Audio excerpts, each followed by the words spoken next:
Bismillahirrahmanirrahim. Bagaimana kabarmu hari ini?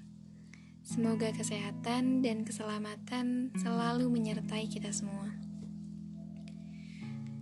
Sudah masuk ke Ramadan ketiga nih, dan banyak kegiatan yang biasanya dilakukan di bulan Ramadan untuk saat ini tidak bisa kita jalankan. Namun, tidak menyurutkan semangat kita untuk lebih mendekatkan diri pada Allah. Dengan waktu yang kita punya saat ini, mari memperbaiki hubungan dengan Al-Quran. Al-Quran sudah dari dulu kita tinggalkan. Apakah harus menunggu hilang seluruh ayat sucinya, lenyap seluruh mushafnya, baru kita benar-benar menginginkan? Sebelum Al-Quran diangkat dari muka bumi, ayo syukuri keberadaannya. Ia bukan sebuah buku tanpa makna, tapi petunjuk hidup manusia. Ia tak sekedar sastra, tapi sebuah pembeda siapa yang berakhir di surga atau neraka. Al-Quran masih terus menunggu. Ia menyimpan keberkahan, hikmah dan kedamaian tak hingga yang siap ia bagikan bersama kita. Percayalah, Allah memberi ujian untuk kita lebih dekat dengannya. Jadikan musibah ini sebagai bahan muhasabah. Semoga Allah limpahkan rahmat dan perlindungan bagi ia yang berjuang di garda terdepan, dan juga kamu yang selalu mendoakan. Jadi, bikin podcast ini termotivasi dari podcastnya Bertanya Pada Diri. Nanti teman-teman bisa buka podcast Bertanya Pada Diri. Jadi termotivasi untuk kapan kita mulainya kalau nggak mulai-mulai dari sekarang.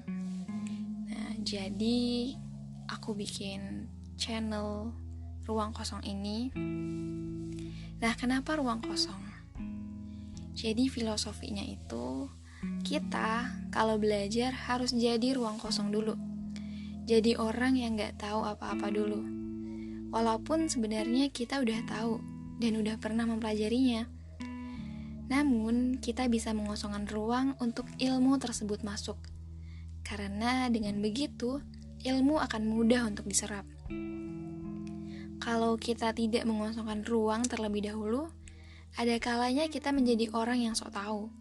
Bahkan gak mau tahu lagi karena sudah merasa cukup dengan ilmu yang udah didapat. Analoginya seperti gelas.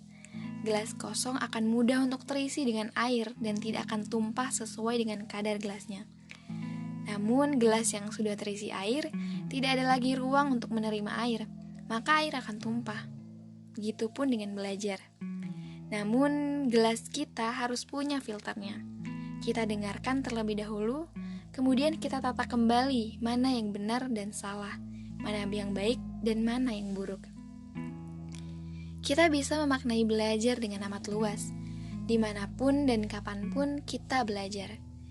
Silahkan jadikan alam sebagai kelasmu, segala peristiwa yang kamu saksikan sebagai materi pelajaranmu, alur kehidupan sebagai kurikulummu, semua orang yang berwasiat kepada kebenaran sebagai gurumu. Karena keluasan ilmunya melebihi luas langit dan bumi, dan yang kita peroleh hanyalah tetesan hikmah dari luasnya samudera ilmu Allah. Dari batu pun kita bisa belajar tentang ketegaran. Dari air ada teladan ketenangan. Dari tanah kita belajar makna kehidupan. Dari api kita belajar keberanian. Dari ibu kita bisa teladani makna kasih sayang. Dan dari petani kita bisa juga pelajari arti kesederhanaan.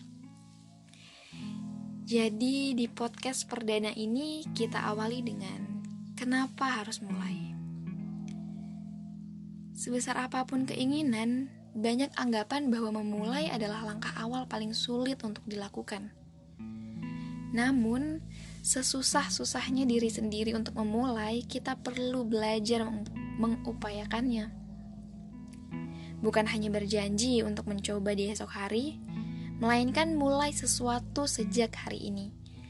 Walau tidak mudah untuk menguatkan tekad, memulai dari sekarang akan bantu kamu mendapatkan apa yang kamu mau ketimbang hanya berandai-andai. Manusia gak tiba-tiba langsung bisa semua hal, tapi keberanian untuk memulai itulah yang penting. Apalagi kita kalau udah nemu panggilan atau tujuan hidup, mau gak mau, kita harus mulai. Ada beberapa alasan kenapa kita harus mulai sekarang. Yang pertama, saat kamu sering berjanji untuk melakukannya besok, hal yang kamu inginkan akan tertunda semakin lama. Ketika kita mengucap janji pada diri sendiri kalau kita akan memulai apa yang kita rencanakan esok hari, belum tentu janji tersebut akan ditepati. Malah ada kemungkinan kita akan menundanya. Hati-hati saat kita terbiasa prokrastinasi, bisa jadi sesuatu yang mestinya kita mulai sekarang jadi tertunda sebulan, 2 bulan, hingga jangka waktu tahunan. Jadi mulai sekarang jangan biasakan menunda-nunda. Yang kedua, kamu bisa menuai sukses lebih cepat kalau memilih untuk memulai dari sekarang. Memutuskan untuk memulai sesuatu dari sekarang bisa jadi membuat kita menuai sukses lebih cepat dari yang kita duga. Walau mungkin usaha yang kita lakukan tidak langsung besar, namun upaya kecil bisa menuntun kita pada gerbang keberhasilan secara perlahan. Karena itulah, jangan pernah meremehkan segala usaha yang kamu buat mulai hari ini. Kuncinya adalah memberanikan diri melangkah demi masa depan sendiri. Dan yang terakhir, memang masih ada hari esok. Namun, ingatlah bahwa waktu yang manusia miliki terbatas. Benar adanya bahwa selalu ada hari esok untuk mencoba. Tapi sebisa mungkin jangan jadikan hal tersebut sebagai alasan kamu tidak mulai mengerjakan sesuatu sejak hari ini. Selagi kamu masih sempat dan mampu buat mulai sesuatu, lakukanlah dari sekarang. Tak ada seorang pun yang ingin merugi karena telah menyia-nyiakan waktu yang dimilikinya. Karena kita gak tahu kapan ajal menjemput. Kematian adalah sesuatu yang misterius. Maka lakukanlah kebaikan meski banyak yang meremehkannya, sebab engkau tak tahu kebaikan apa yang mengantarkanmu menuju surga. Kalau disuruh tidak melakukan apa-apa, tidak berkata apa-apa, tidak menjadi apa-apa, lalu ngapain kita ada? Maka asal halal dan legal, jangan takut melakukan hal-hal baru, jangan takut mengatakan kebenaran, dan jangan takut mengambil peran besar dalam hidup. Ada teladan yang bisa kita ambil pelajarannya dari beliau. Beliau dikenal dengan nama Ummu Mahjan. Meskipun sudah tua, tetapi semangatnya untuk berkhidmat kepada Islam selalu muda. Ummu Mahjan menyadari bahwa dirinya memiliki kewajiban terhadap akidahnya dan masyarakat Islam. Tapi beliau menyadari keadaannya yang serba terbatas. Lantas, apa yang bisa ia laksanakan?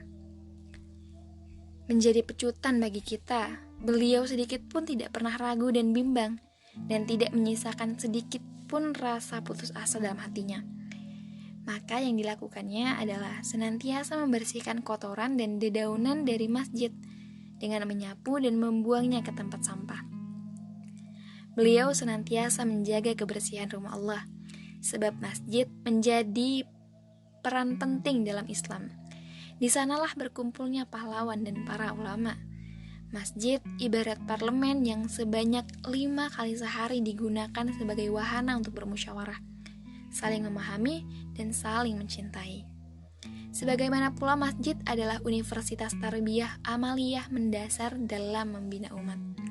Untuk itulah, Ummu Mahjan tidak patah semangat, sebab itu merupakan target yang dapat beliau kerjakan.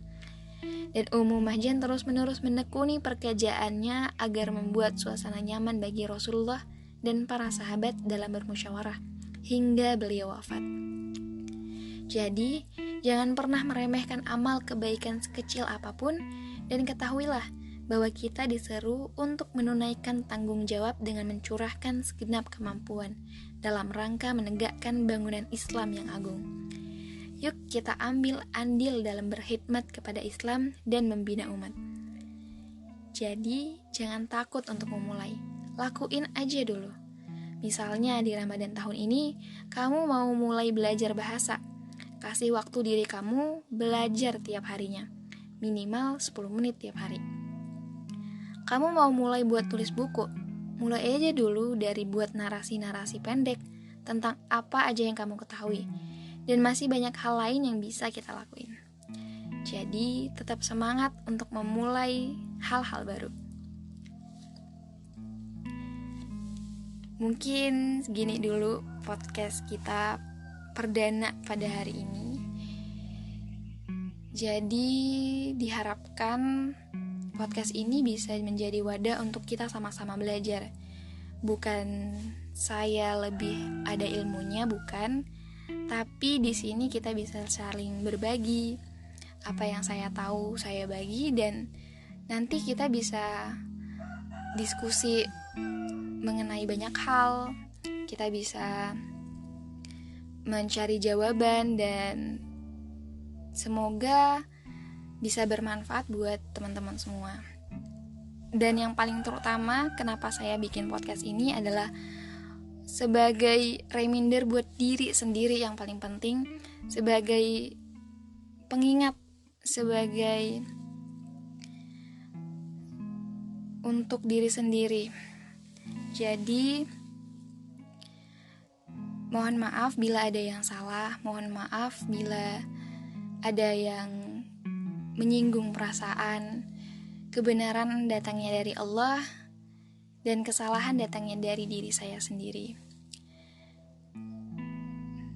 Saya tutup. Wassalamualaikum warahmatullahi wabarakatuh.